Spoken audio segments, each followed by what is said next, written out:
A few minutes after the attack, the building in Iran's diplomatic compound in a well-off central area of Damascus seems to be on fire. The Israeli strike destroyed the Iranian consulate. It was a precision attack against a senior commander who will have worked hard to keep his movements secret. Despite that, Israeli intelligence must have tracked General Mohammad Reza Zahedi to the meeting he was having in Damascus. He was the senior Iranian general in Syria and Lebanon, two countries Iran regards as critical parts of what it says is its system of forward defense, the so-called axis of resistance. In Damascus, the Syrian foreign minister said the general and the others who died were killed by Israel. We strongly condemn this criminal act carried out by the Zionist enemy. These attacks can only be met with further steadfastness, further support for the Palestinian people and further resistance, whether in Iraq or in southern Lebanon. And the Iranian ambassador to Damascus hinted at retaliation.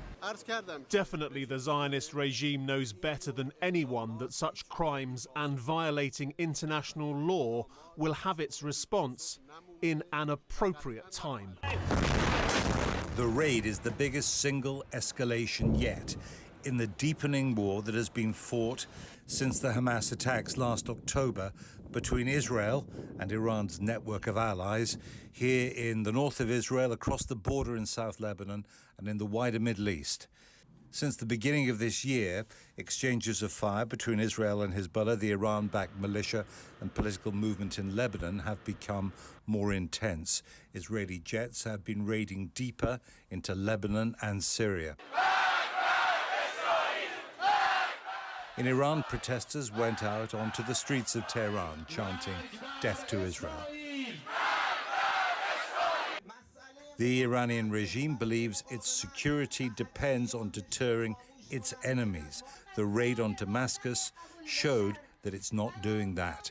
The question now is what the Iranians will do to show that they are not deterred by Israel. A response might not be immediate or straightforward and is likely to be calibrated to reflect Iran's reluctance to get involved in an all-out war.